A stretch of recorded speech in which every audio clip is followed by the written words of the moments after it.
Eh bien salut à tous, j'espère que vous allez bien. On se retrouve pour une nouvelle vidéo de la semaine de ce mardi. J'aimerais parler cette semaine rapidement, donc ça va être comme la semaine dernière, une petite vidéo assez courte sur le père Luc Prosa. Le père Luc Prosa est un prêtre, puisque le statut de prêtre, qu'on soit même en schisme ou hérétique, reste jusqu'à la mort de la personne. Donc en tout cas, est un prêtre catholique polonais, anciennement de la société de l'apostat catholique des prêtres palotins de la province de l'Annonciation, et il a exercé à l'archidiocèse de Lodz. Donc Luc Prosa, il a 37 ans, il a été ordonné en 2015. Et pourquoi nous allons parler de lui ? Eh bien parce que ce bon prêtre, ou pas bon prêtre, je ne sais pas, c'est vous qui en jugerez, mais pour moi tout est déjà, tout est déjà clair. Eh bien, il est favorisé apparemment de stigmates, comme à l'image du Padre Pio. Dans les mains, il a les stigmates du Christ. Seulement, là où il y a un petit hic, c'est que ce prêtre est en totale désobéissance. Totale désobéissance avec l'autorité catholique, de l'Église catholique romaine et apostolique. Donc, en fait, il n'a aucun ministère. Il n'a reçu aucune mission, il n'a aucune autorité pour exercer donc son ministère, pour dire la messe, pour confesser, etc. Et donc c'est là le problème, c'est que certains catholiques français sont à fond derrière lui, le soutiennent malgré tout ça, malgré le fait qu'ils soient en désobéissance. Ils disent alors peut-être que, c'est vrai, il est peut-être en désobéissance, mais voyez, il est stigmatisé, etc. Comme le Padre Pio, par exemple. Ils vont prendre à l'exemple le Padre Pio. Seulement, le Padre Pio, malgré qu'il était sous interdit, donc interdit de dire la messe, etc., le bon Saint Padre Pio, il est resté dans son ordre. Il est resté dans sa cellule. Il a continué à faire ce qu'il avait à faire sans aller contre ce que l'autorité lui disait. Donc il a attendu patiemment que la justice arrive.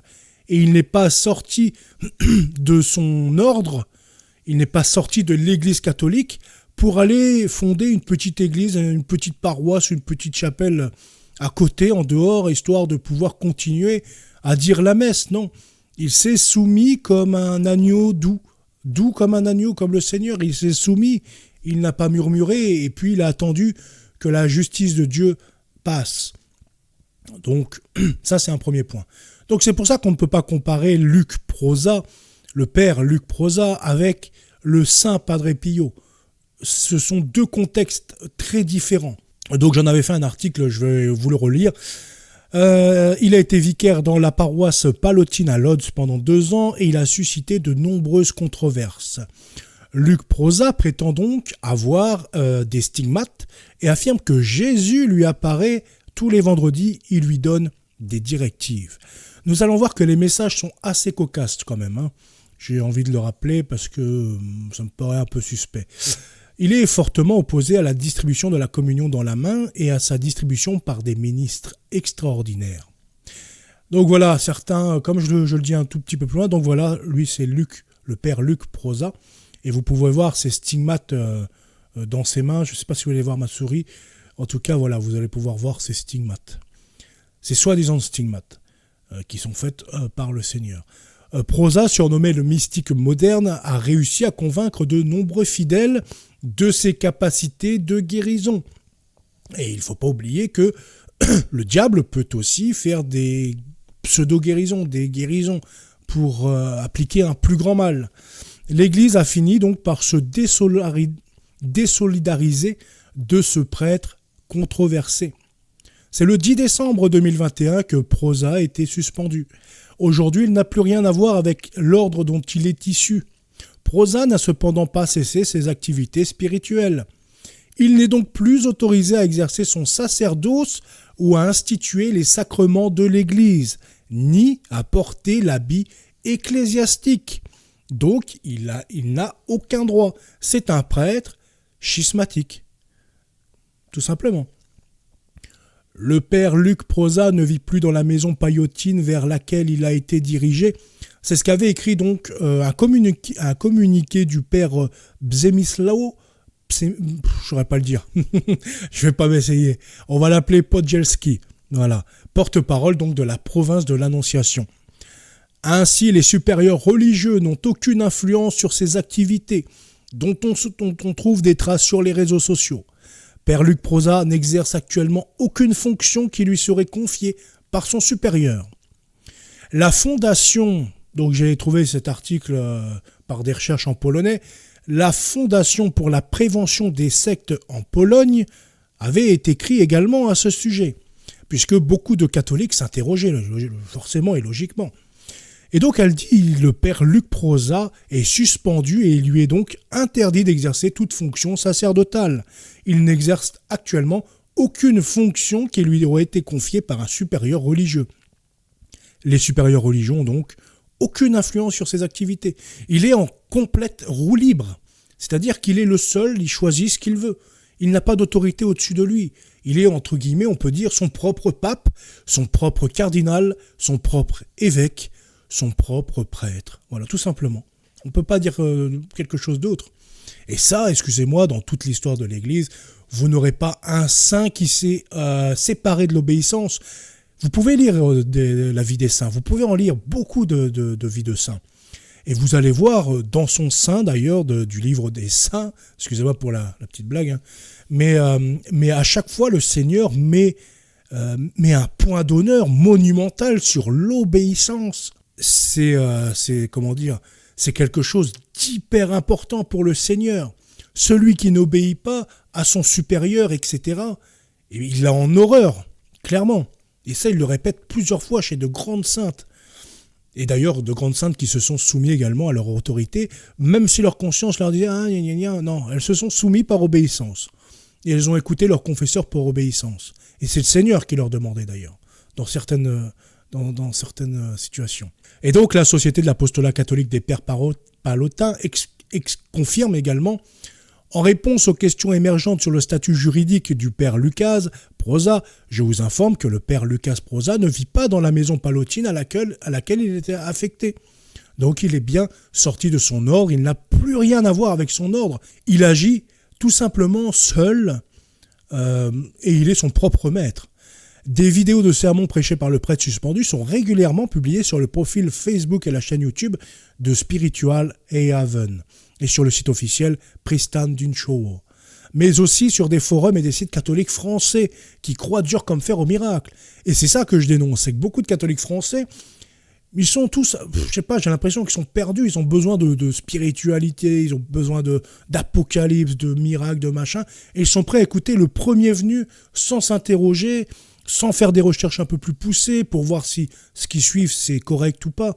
Et beaucoup se font tromper finalement parce qu'ils ne veulent pas rechercher.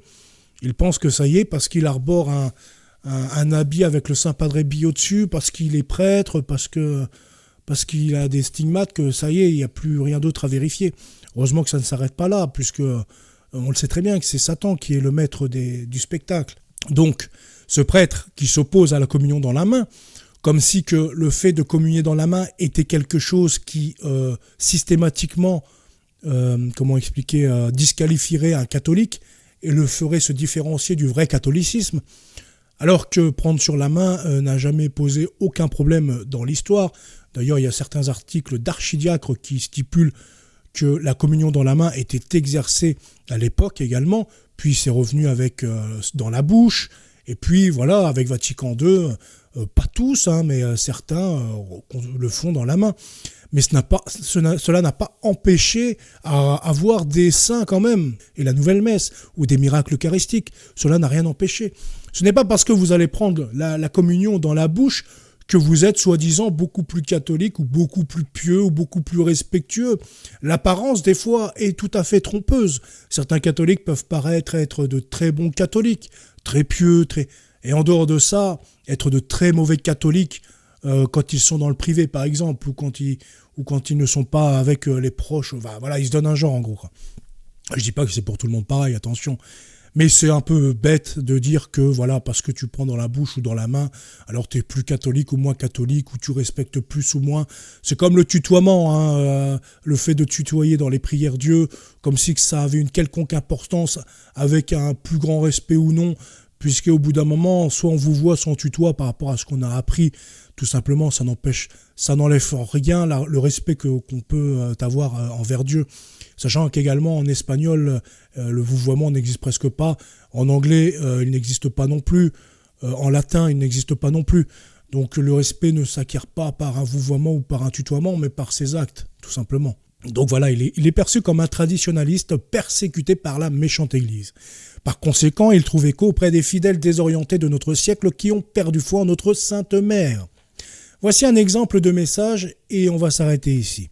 C'est celui que j'ai retrouvé donc sur son site le 3 juin 2022.